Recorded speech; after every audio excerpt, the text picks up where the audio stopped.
Senhoras e senhores telespectadores do canal 17, UniTV, da UF, muito boa tarde. É com alegria que iniciamos o programa do Grupo Mônaco de Cultura e Saúde, que vai ao ar todas as quartas-feiras neste horário. No primeiro bloco, o Bloco de Cultura, temos a honra de recebermos como convidado um dos grandes nomes do nosso jornalismo e excelente declamador, que é Gentil Lima. Boa tarde, Gentil. Boa tarde, Mônaco. Você não sabe com que emoção eu compareço a esse programa Grupo Mônaco de Cultura e Saúde para responder algumas perguntas que se fizerem necessárias sobre a minha trajetória, principalmente no jornalismo e como também declamador e talvez escritor, porque tenho muita coisa escrita, mas ainda não foi publicada. Boa tarde. Boa tarde. Então, vamos começar com as nossas perguntas. Como foram os anos de sua infância e de seus primeiros estudos, Gentil? Fácil. A minha infância foi uma infância de menino muito pobre. Nasci no Morro do Holofote, e meu pai, um velho cabo da Polícia Militar, ganhando muito pouco, não dava para o sustento de 8 filhos, mais uma sobrinha agregada, mais ele e minha mãe, eram 11 bocas. Então, vivi os primeiros anos de minha infância com muita dificuldade. Logo após, como Deus escreve certo por linhas tortas, o meu pai foi promovido a sargento da Polícia Militar, foi comandar uma guarda que existia no antigo Palácio do Ingá, ali na Rua Presidente Pedreira, e ali meu pai conheceu o comandante Hernando Amaral Peixoto, que era interventor do Estado do Rio de Janeiro. O que ocorreu? Papai fez amizade com o interventor Amaral Peixoto e eu fui, com 8 anos, totalmente analfabeto, para a cidade de Teresópolis, estudar num colégio muito bom. E eu digo sempre que dali para frente, eu comecei os meus primeiros estudos e graças a Deus, aprendendo a ler e a escrever, continuei a minha trajetória e hoje estou aqui sendo honrosamente entrevistado pelo Grupo Mônaco de Cultura e Saúde, que é esse programa que eu estou vivenciando agora com muita emoção. Pois não. Gostaríamos, Gentil, que falássemos sobre suas atividades jornalísticas. As minhas atividades jornalísticas. Como disse, estudei em colégio interno, de 8 aos 16 anos. Aos 16 anos, vindo para Niterói, e o meu pai ainda com dificuldades financeiras, eu fui obrigado a conseguir um emprego doméstico para trabalhar. Fui trabalhar aqui na Praia de Graguatá, número 29, Praia de Graguatá, número 29, num hotel que era comandado por um suíço. Ali trabalhei 1 ano, logo depois, ingressei num jornal alternativo na Rua Barão do Amazonas, que se chamava Folha Fluminense.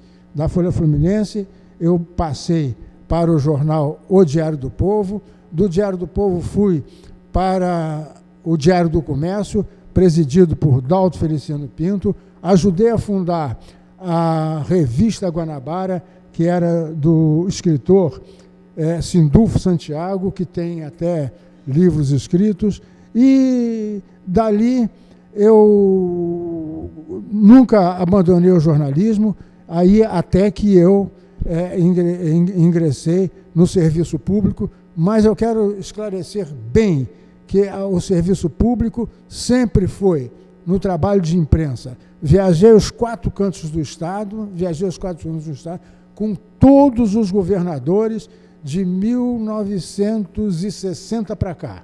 E sempre no serviço de divulgação do governo do Estado, que era jornalismo. E você poderia nos dizer quais os governos que você trabalhou e se foi também sempre em atividades jornalísticas?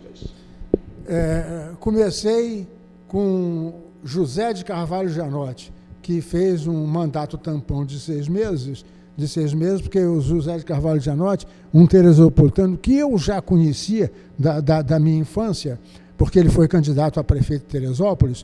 Então, eu comecei no governo José de Carvalho Janotti, depois passei para Celso Peçanha, Jeremias Fontes, Raimundo Padilha. Com o advento da fusão, fui trabalhar com o almirante Faria Lima, e depois do Faria Lima vieram ainda o Leonel Brizola, e outros, e todos, trabalhei em todos os governos, mas sempre quero ressaltar no serviço de imprensa e propaganda dos governos. Entendido, Gentil. Você hoje, Gentil, é considerado um dos nossos grandes declamadores. Poderia nos destacar alguns de seus poetas preferidos? Eu destaco o Casimiro de Abreu. Casimiro de Abreu porque a infância de Casimiro de Abreu foi igual à minha. O Casimiro de Abreu também aos 8 anos era totalmente analfabeto. Infelizmente, o Casimiro, o nosso grande Casimiro, que fez aquela maravilhosa poesia Os Meus 8 Anos, que eu considero o hino da juventude brasileira. E então eu destaco o Casimiro de Abreu, mas tive preferências por Machado de Assis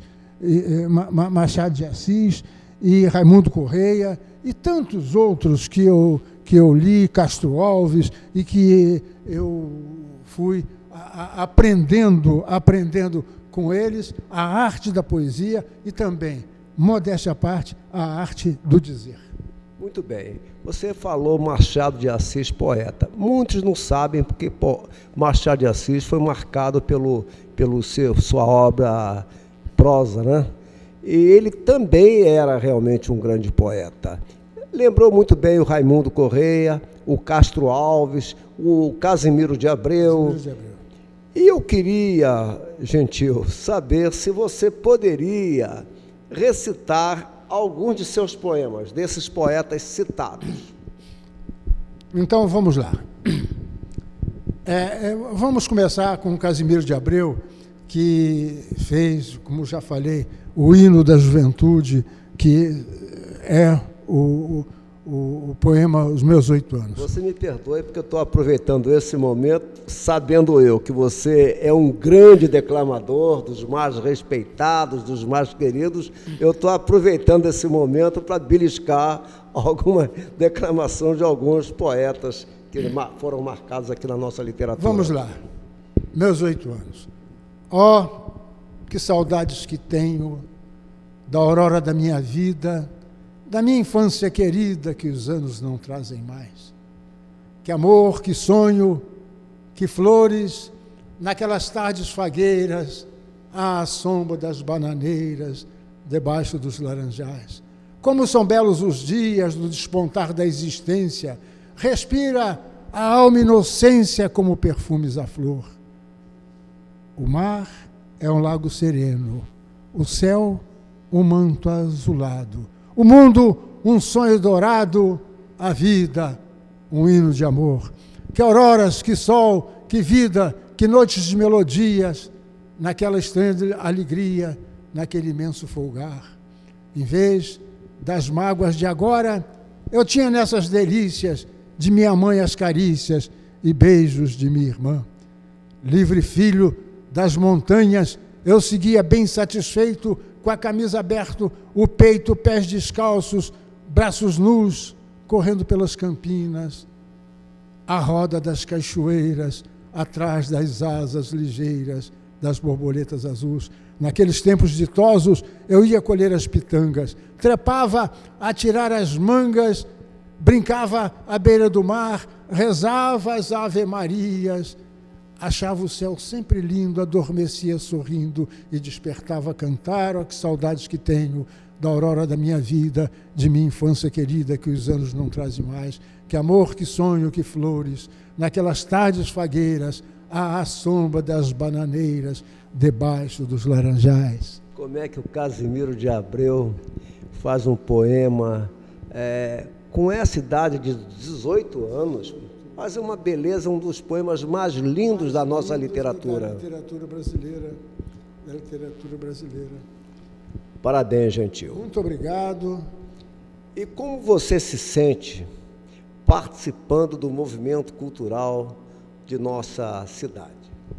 Mônaco, me sinto muito gratificado e às vezes até emocionado quando a gente vê não é por estar na sua presença não, mas o Grupo Mônaco de Cultura, que veio enraizado lá de Silvestre Mônaco e atravessando anos e anos e sempre na trilha certa, o caminho de incentivar a cultura desta cidade.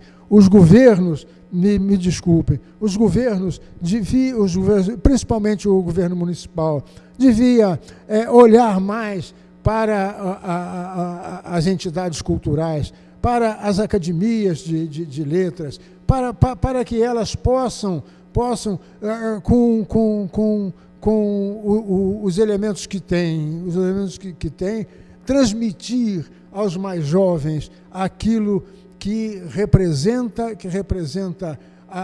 o florir de um sonho da mocidade, que é o de aprender alguma coisa. E nas letras, nas artes e na cultura em geral estão os caminhos certos para a orientação da juventude. Parabéns pelas suas palavras. Todos nós que militamos na área literária de nossa cidade, agradecemos por essa manifestação. Gentil, você participou recentemente de caravanas culturais nos municípios de Casimiro de Abreu, Rio Bonito e Cantagalo. Como você vê essa iniciativa da editora Nit Press, cujo diretor é o Luiz Augusto Hertal?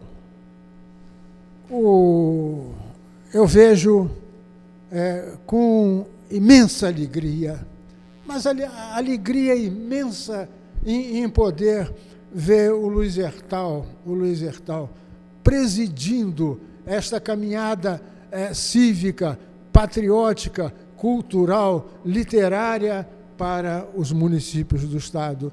Eu já tive em Casimiro de Abreu, tive em Rio Bonito e, por último, tive na terra de Euclides da Cunha, Cantagalo. E eu acho que é uma participação dos literatos da antiga capital do estado do Rio de Janeiro, que é Niterói, nesta introdução da literatura para o interior do Estado. É a caminhada cívica, é a caminhada patriótica, é a caminhada que vai, se Deus quiser, levar um pouco mais de cultura e de literatura ao interior do Estado, principalmente para a juventude. Nós temos que, de qualquer maneira, tirar a juventude das ruas e fazê-la com que ela participe dos bons momentos da arte, da poesia e da grandeza que tanto enfeitaram os livros dos nossos antepassados. Acho também que foram justíssimas as homenagens prestadas a Bé Lopes, em Rio Bonito, a Casimiro de Abreu em Casimiro de Abreu e ao Euclides da Cunha em Cantagalo. Então, eu também felicito a iniciativa de Luiz Augusto Tertal por ter promovido essa bela caravana com a presença de intelectuais, vários escritores, e na ocasião em Rio Bonito foi prestada uma homenagem ao poeta Leir Moraes, que acredito que tenha trabalhado na área do jornalismo. Uma das promessas não, que o Leir Moraes foi meu companheiro de redação na antiga Agência Fluminense de Informações, órgão oficial de imprensa do governo do Estado do Rio de Janeiro, uma cultura maravilhosa, tendo como a sua principal obra Bola de Gude, dirigido aos estudantes. O Bola de Gude, a principal obra de Leir Moraes, foi colocado na grande maioria dos colégios do Estado do Rio de Janeiro, porque, de fato, é uma obra de incentivo à cultura da juventude. Temos também de Leir Moraes, Céu Apagado, Nada Mais, e uma série de outras obras literárias que ele marcou com a sua presença. Hoje, infelizmente, está em Rio Bonito, está um pouco adoentado, mas eu quero daqui, se alguém ouvir esta gravação, que eu estou mandando um abraço fraterno e sincero ao meu irmão Leir Moraes. E também vai o nosso abraço, ele que é membro de diversas instituições literárias aqui em nossa Niterói. Na sua opinião, Gentil, o que você achou da eleição da professora Neide Barros Rego como intelectual do ano 2010, indicada pelo Grupo Mônaco de Cultura? Desde Água Escondida, aliás, eu ia trazer, eu tenho uma declaração dela para mim, maravilhosa, que ela talvez nem se lembre disso, mas ela prefaciou Água Escondida, ela dedicou umas frases a mim no livro Água Escondida, e eu vou mostrá-la. Eu acho que nada mais justo do que ter a Neide Rego Barros, né? Barros Rego, como intelectual do ano. Ela participa, eu tenho visto a Neide a declamar, a arte de dizer, né? E também como cantora lírica. A Neide tem uma bagagem literária invejável nesse estado. Pertence a diversas academias em diversos estados do país. Ela tem traduções para o exterior. A Neide Rego Barros, ela representa de fato a cultura do povo do Estado do Rio de Janeiro. E eu quero parabenizar o Grupo Mônaco de Cultura de ter conferido como a intelectual do ano de 2010 a esta mulher maravilhosa, que tem um acervo muito invejado. Então você aplaude de pé, né? De pé. Tá bom. Gentil, na semana passada, com surpresa, li uma bela crônica de sua autoria sobre o Calçadão da Cultura na coluna Letras e Artes de Luiz Antônio Pimentel, no jornal A Tribuna.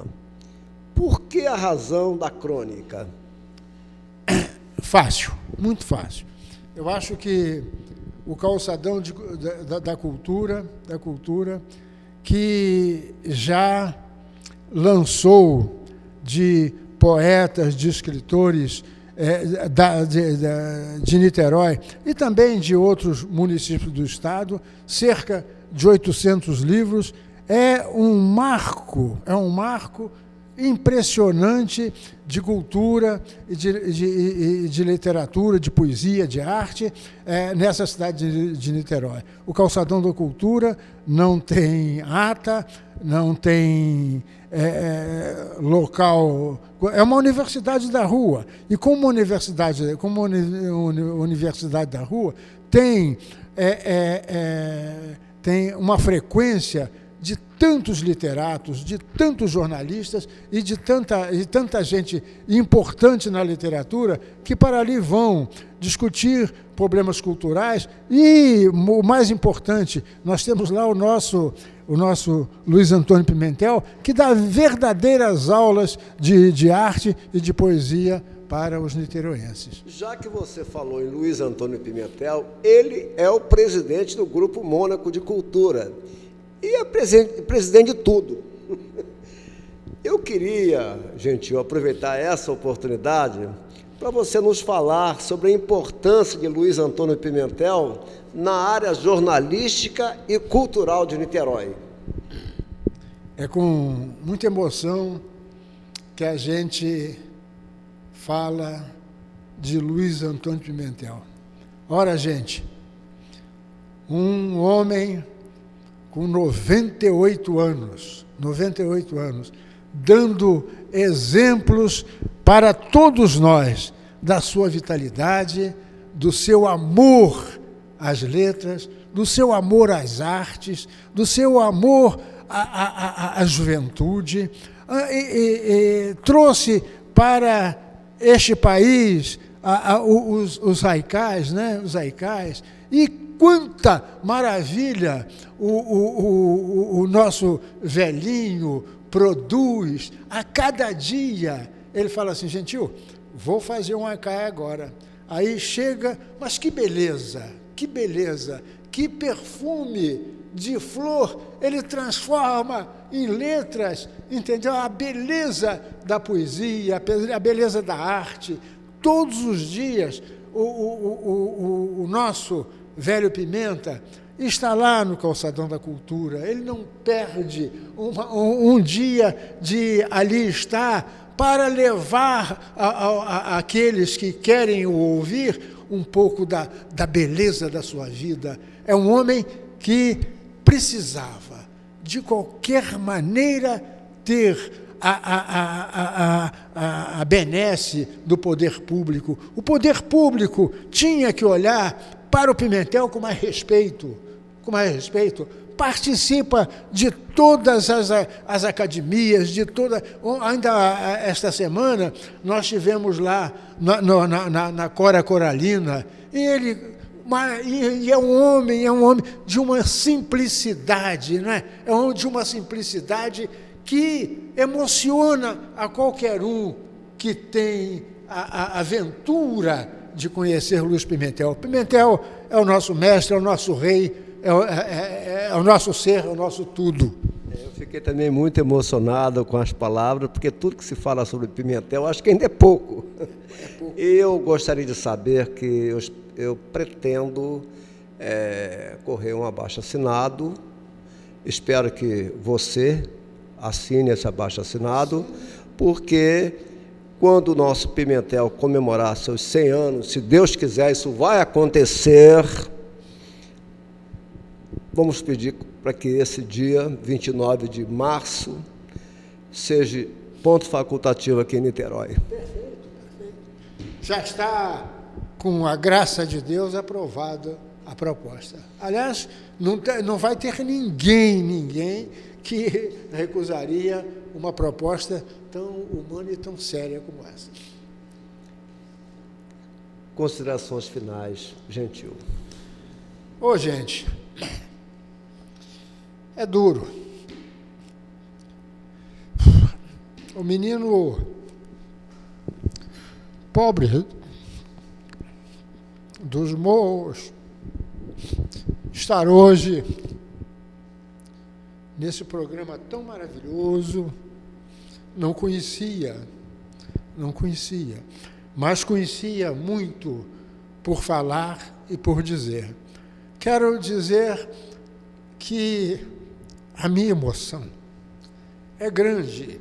E eu gostaria, neste momento, de dizer aos homens de cultura, como você, Mônaco, que tão modestamente me acolheu. E eu quero deixar aqui patenteado a minha intenção de permanecer neste grupo e, com ele, trabalhar para o engrandecimento das letras e das artes da cidade. Muito obrigado pela sua presença. Quero anunciar que sábado próximo, dia 27, às 10 horas, no Calçadão da Cultura, lançamento do livro Bairro do Ingá, de Edel Costa. E sábado, os 40º Jogos Florais de Niterói, 15 horas, dia 27, missa em Trovas, e às 19 horas, na Associação Atlética Banco do Brasil, os Jogos Florais, promovido por essa grande figura, grande trabalhador, que é o Milton Nunes Loureiro, à frente da UBT.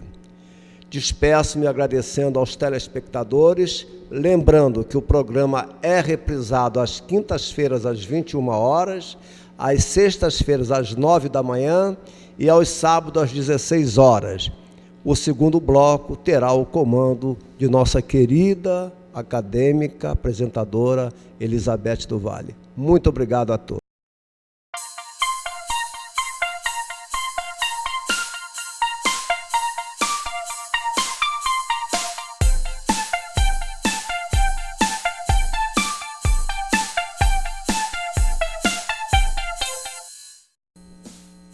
Boa tarde para você, telespectador. Estamos aqui com mais um Bem-Estar e Saúde. E muito comovida com a entrevista do Gentil Lima, né? Como eu digo a vocês, eu sempre assisto o finalzinho da entrevista do Mônaco, eu gosto de participar das entrevistas que ele faz, porque eu também aprendo muito com os entrevistados dele. E hoje o Gentil Lima também nos deu uma lição belíssima de emoção.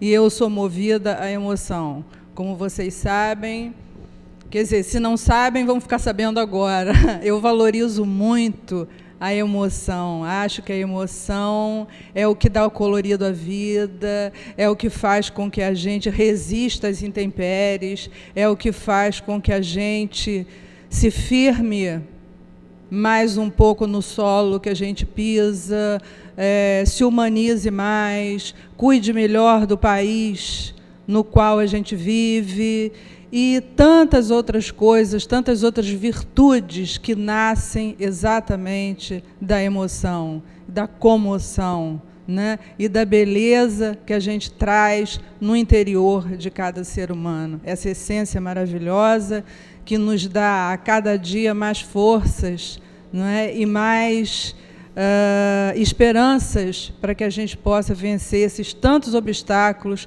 que cada vez mais vêm ameaçando a nossa espécie humana. Então, é uma comoção mesmo, muito grande, quando a gente ouve e vê alguém ir às lágrimas, né, falando de alguma coisa com a qual ela tem uma ligação profunda e tamanha convicção, né, e tamanha intimidade que pode deixar vazar para as pessoas que estão em volta e o mundo à sua volta a beleza da sua pessoa, né, a grandeza da sua pessoa, essa essência maravilhosa. Bom, hoje eu continuo respondendo algumas perguntas que na semana passada ficaram por responder. Mas eu gostaria antes, aproveitando um gancho que o Gentil deixou, eu gostaria aqui de dar um testemunho, até porque eu, no Cenáculo Fluminense de História e Letras, ocupo a cadeira Machado de Assis. E, na entrevista, o Gentil Lima falou em Machado de Assis. E eu gostaria de lembrar, então, trazer à nossa memória, à nossa lembrança, que Machado de Assis foi uma criança e um homem, né, que teve tudo para não dar certo. Pobre, né, pardo, filho de pintor de paredes, perdeu a mãe muito cedo, perdeu a irmã muito cedo, foi criado, então, pela madrasta, que era uma doceira, não frequentou escolas regulares, né? Escolas... aprendeu a falar francês com a dona de uma padaria que morava no mesmo bairro que ele, e chegou até ler Shakespeare no original. Né? Para uma criança epilética, gaga e com todas essas deficiências que eu já citei, e, no entanto, se transformou no grande homem de letras e conhecido mundialmente. Machado de Assis, ainda hoje, e cada vez mais, acredito eu, é um escritor que vai ficar para sempre, porque até hoje seu nome é citado, e citado de uma forma extremamente respeitosa e engrandecedora, de forma que... Hoje, por exemplo, se eu tivesse que dizer se ganhei um presente muito bonito na vida, e se é um presente que eu tenho muito orgulho e muito carinho com ele, e muito zelo e muito cuidado, é o presente de estar na cadeira Machado de Assis, no Cenáculo Fluminense de História e Letras. Então, a Machado de Assis também, eu acho que todo o nosso respeito, né, o orgulho de termos no nosso país um homem desse porte e que nos deixou um legado tão maravilhoso e tão extenso, que é humanamente impossível alguém dar conta de todas as obras de Machado de Assis. Eu, por mais que pesquise e conheça alguma coisa ou outra, ainda assim falta muito a conhecer. Então, que coisa maravilhosa essa produção de alguém que teve tantas deficiências, mas que produziu incansavelmente e deu, com certeza, o melhor de si. Né? Bom, e agora, retornando às nossas perguntas, ficaram algumas da semana passada, e eu gostaria, então, de abordá-las nesse programa. Vamos iniciar, então. Elizabeth, há 2 meses tive uma dor na região genital, como se fosse uma queimadura, e depois muita coceira e feridinhas, e eu levei uns 15 dias para melhorar. Agora estou bem. Será que isso foi uma alergia? Será que algum produto de higiene íntima pode ter me causado isso? Olha, pelo relato aqui da sintomatologia... Bom, inicialmente, eu não sou médico. Então, inicialmente, sempre que vem uma pergunta, né, dessa ordem, eu oriento para que as pessoas procurem aí um especialista. Nessa área seria um ginecologista ou, quem sabe, um dermatologista poderia também, né, dizer alguma coisa sobre isso. Mas o que eu poderia dizer é que, pelo relato, tem aqui como se fosse uma queimadura e depois muita coceira e feridinhas, e eu levei uns 15 dias para melhorar. Engraçado, me vem à cabeça, nesse momento, herpes genital.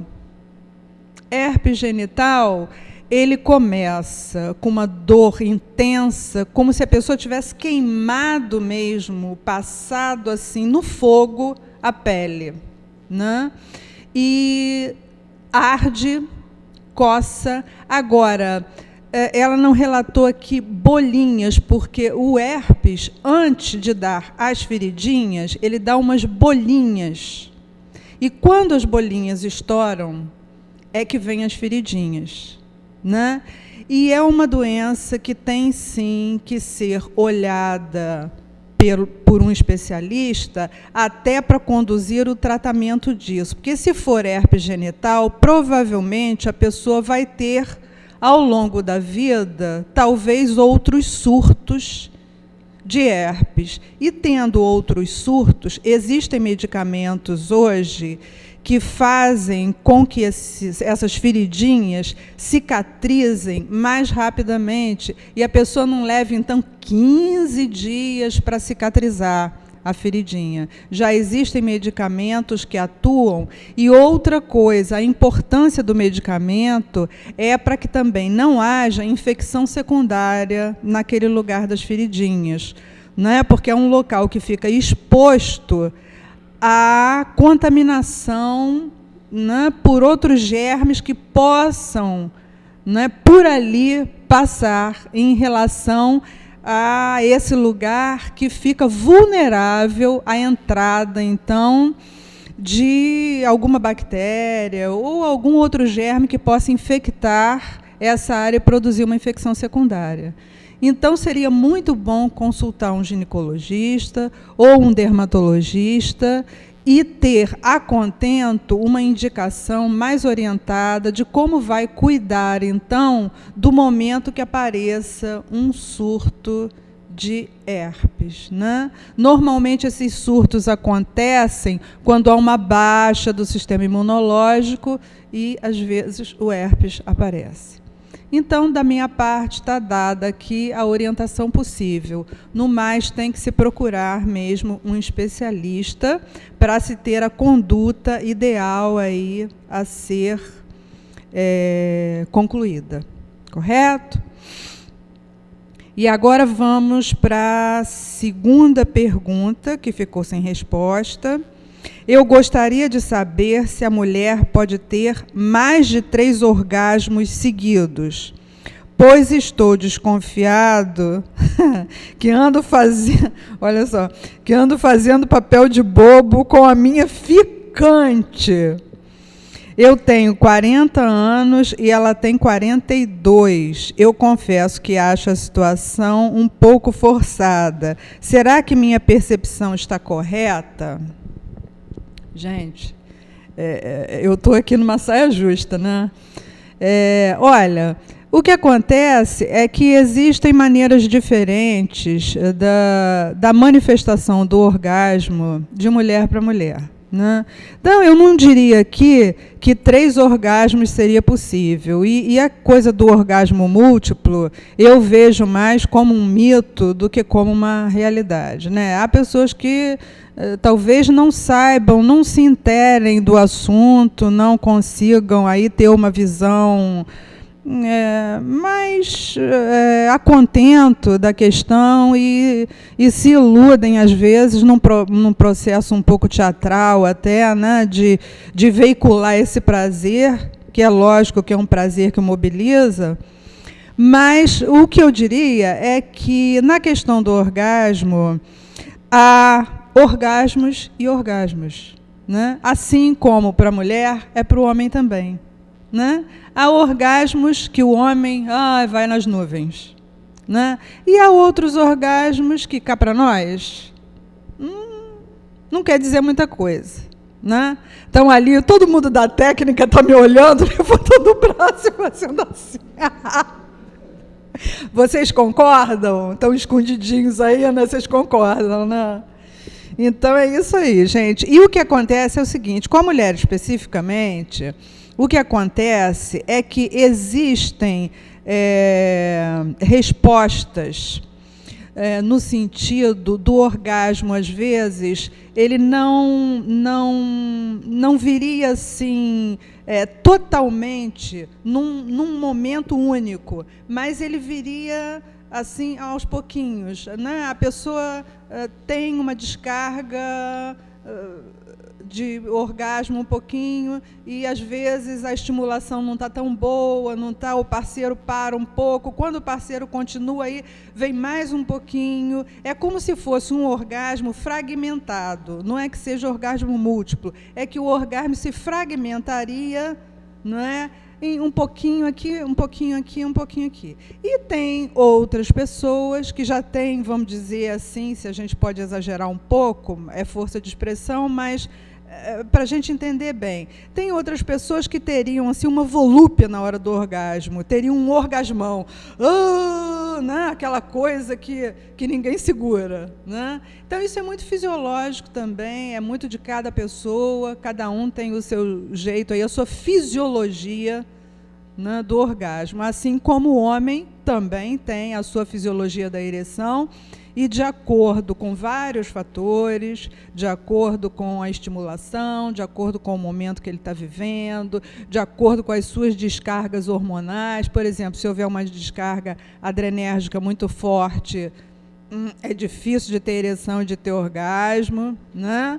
Mas, se essa descarga adrenérgica não acontece nesse momento, se predomina a acetilcolina em vez de adrenalina na corrente sanguínea, esse orgasmo é mais prazeroso, né? Ele inunda mais, né? A gente ouve aqueles sininhos, aquelas coisas todas que é lógico que dão muito prazer.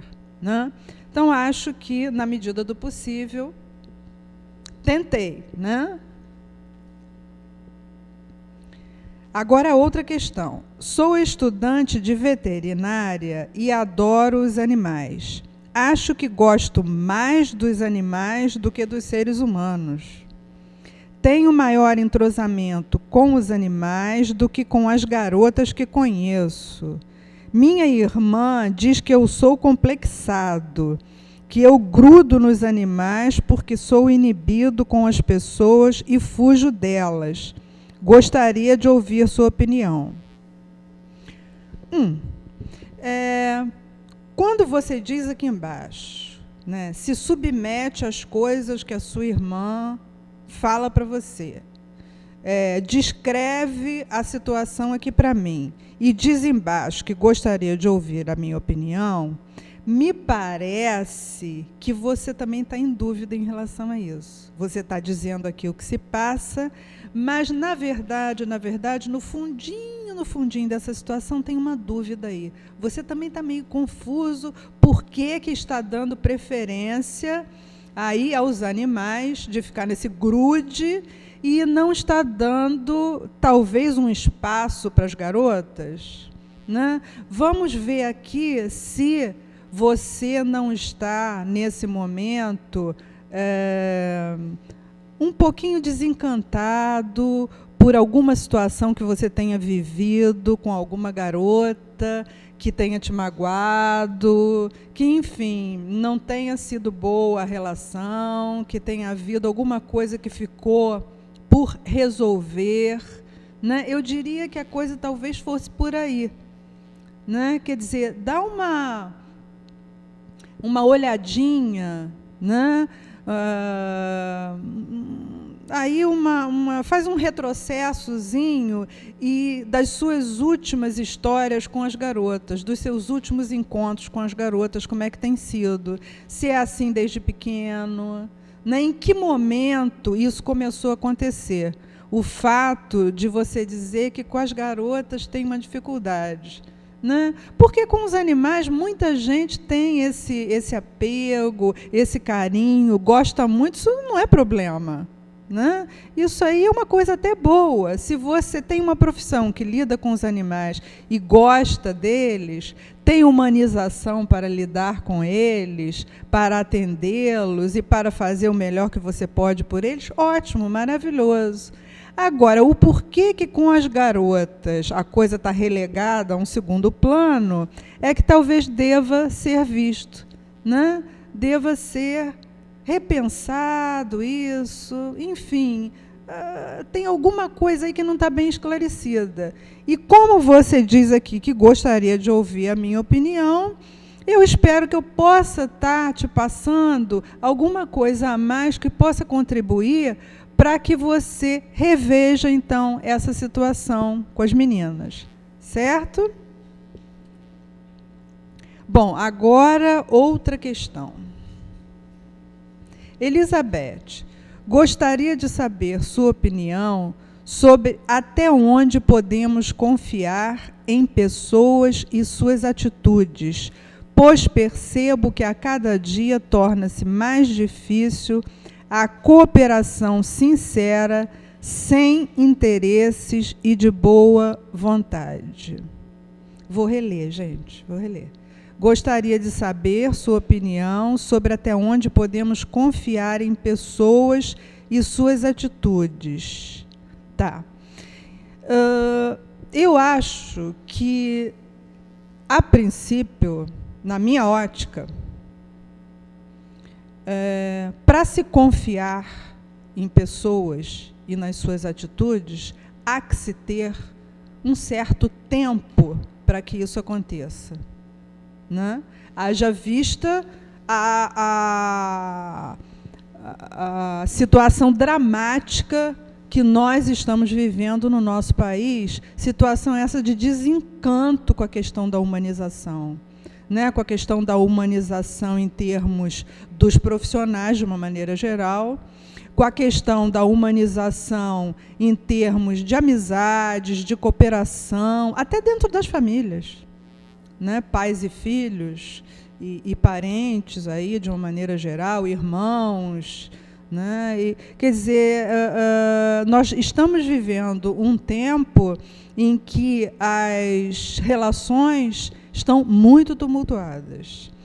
E o que a gente percebe é que a maioria das pessoas que, nesse aspecto, se mantém numa certa inocência, achando que pode confiar sempre, e confiam já, num primeiro momento, às vezes, de uma relação, pelo menos no meu consultório eu vejo muito isso, né? E não só no meu consultório, não, mas de uma maneira geral, entre as pessoas com as quais eu convivo, eu percebo muito isso. Que há muita decepção, há muita gente que chega e reclama, mas eu confiei tanto, eu dei tudo que eu podia, eu fiz tudo que eu podia, e o retorno foi zero.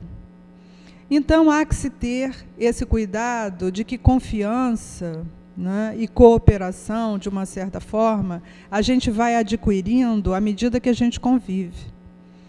E, infelizmente, a gente observa também que, às vezes, num primeiro momento, por exemplo, nas conquistas, né, na relação de par, num primeiro momento, é sempre o momento da sedução. E como é o momento da sedução, a gente faz concessões, a gente quer agradar, a gente faz de uma maneira as coisas, até que a gente não gosta, para agradar o outro. E, num segundo momento, às vezes se percebe que o esforço está sendo tão grande que não compensa, né? Isso acontece muito, principalmente em relação de par. Então, para haver confiança, é preciso tempo. O tempo, já dizem os mais antigos, já, que o tempo é o senhor das verdades, né? E nós necessitamos do tempo como um aliado nosso, um aliado na vida, que vai nos dirigindo, vai nos conduzindo para as verdades, né? Muitas vezes essas verdades são verdades até que nos entristecem um pouco. Mas, veja bem, a verdade nunca pode fazer mal a ninguém.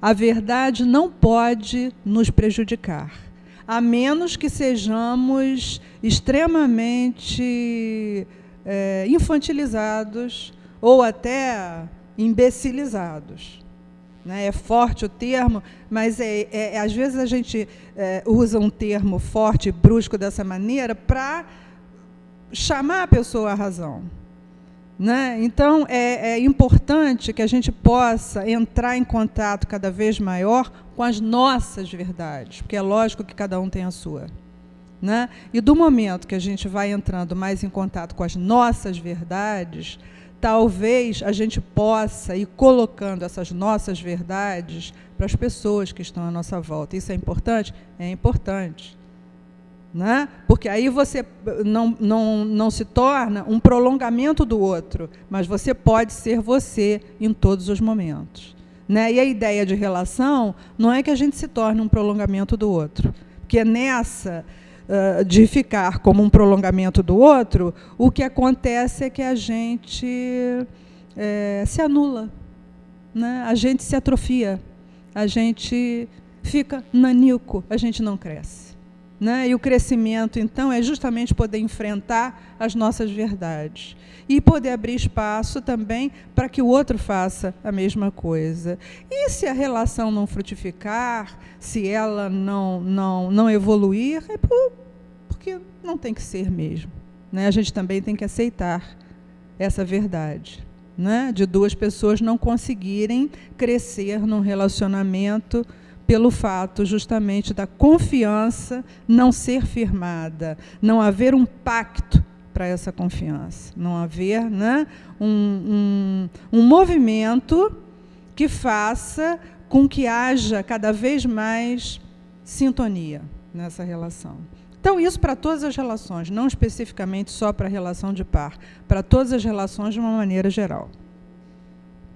Outra questão, gente, a gente tem 5 minutos, mas vamos tentar aqui. Queria ouvi-la a respeito do grande desafio que enfrentamos nesse século. O grande desafio desse século, quer dizer, nas perguntas que eu respondi anteriormente, já falei um pouco, mas seria mesmo a questão da diversidade. Esse é o grande desafio do nosso século, né? É poder ter compreensão para essa situação. É poder ir além das ideias preconcebidas, ir além das ideologias, né? E se comunicar e cooperar com o mundo, porque, com certeza, o planeta precisa muito que os seres humanos cada vez mais contribuam para a vida, cada vez mais contribuam para a evolução, né? Outra questão, qual a coisa mais importante nesse momento para a humanidade? É mais ou menos a mesma coisa. A coisa mais importante para a humanidade nesse momento é exatamente a humanização. Nós vivemos um tempo de uma tecnologia maravilhosa, de grandes descobertas, de uma evolução rápida nos meios de comunicação de massa, e essa tecnologia se espalha por todas as áreas de uma maneira geral. Na medicina existem feitos maravilhosos a cada dia. Agora, por um outro lado, nós vemos que o atendimento na questão da pessoa para a pessoa decaiu muito. Então, nós vemos, por exemplo, hospitais com atendimento em que as pessoas, às vezes, estão morrendo nas macas do lado de fora ainda do hospital, estão morrendo por negligência mesmo, até das nossas autoridades mais competentes, né, como o governo federal, governo estadual, que nesse aspecto precisam atuar. Esperamos que a nossa presidente Dilma possa, não é, ser mais sensível a essa problemática da saúde e conduzir essa questão de uma forma mais eficiente, né? E que nós possamos ter aí uma melhoria, pelo menos todos nós torcemos. Elizabeth, a TPM é uma reação psicológica? Olha, a gente poderia dizer que a nossa vida é sempre permeada, já que a gente não pode tirar a mente do corpo, veja bem, você não pode tirar a cabeça do corpo, né? É forte também o que eu estou falando, é meio bruto, meio forte, mas às vezes a gente tem que dizer a coisa como ela é, né? A mente está inserida no corpo. Então, qualquer coisa que esse corpo manifeste, há sempre uma influência, né, mental, há sempre uma influência psicológica nesse corpo, lógico. Mas a TPM, gente, está muito mais relacionada à questão hormonal, que acontece justamente nessa fase antecedente à menstruação, do que propriamente psicológica. Então, é uma fase que, hormonalmente, a mulher fica mais vulnerável, não é? Fica mais sensível, fica mais fragilizada emocionalmente, mas não pela questão emocional em si, mas pela questão hormonal. que vai justamente provocar essa mudança de comportamento. Ela, às vezes, pode ficar mais agressiva um pouquinho, né? Jogar uns pratos pela janela, né? Alguma coisa na sua cabeça, se você chatear muito, o pessoal está rindo lá atrás. Mas é hormonal. Então, se é hormonal, é uma coisa que tem também algumas medicações que podem ajudar, mas isso, vá ao seu ginecologista, converse com ele e tire as suas dúvidas nessa situação. Bom, última questão, hein? Nós já estamos a 2 minutinhos para encerrar o programa. Elizabeth, sinto que o tempo passa cada vez mais rápido e já não consigo dar conta de algumas coisas que necessitaria fazer. Isso está me deixando um pouco confuso, pois sou separado, meus filhos são adolescentes e me cobram mais tempo para estarmos juntos. E eu tenho dificuldade de desenvolver várias tarefas simultâneas. E dessa forma me sinto, às vezes, como ser humano e pai, meio incompetente. Gostaria de uma sugestão da sua parte. Bom, a minha sugestão aqui é rápida e objetiva. Todos nós, em algum momento da vida, normalmente precisamos dar uma pisada no freio. Se a gente não pisa no freio por própria escolha, pela nossa própria decisão, às vezes alguma coisa na vida nos faz obrigatoriamente ter que pisar no freio. Então, antes que você tenha um comprometimento maior de sua saúde, né, apresente, por exemplo, uma hipertensão arterial, né, às vezes até um infarto, uma úlcera, doenças alérgicas ou qualquer comprometimento orgânico maior, dá uma pisadinha no freio. Né? É o que a gente tem que aprender a fazer durante a vida. Eu muitas vezes já tive que fazer isso, já passei por muitas situações de até pisar no freio e ficar parada mesmo um determinado tempo por não conseguir agir em várias situações ao mesmo tempo. E estou aqui, né? Continuando a minha vida, cuidando da minha saúde e cada vez mais, porque a idade vai fazendo com que a gente fique cada vez mais vulnerável. Então, quanto mais idade, mais cuidados a gente tem que ter. Meu beijo para todos, uma boa semana e até a próxima quarta-feira.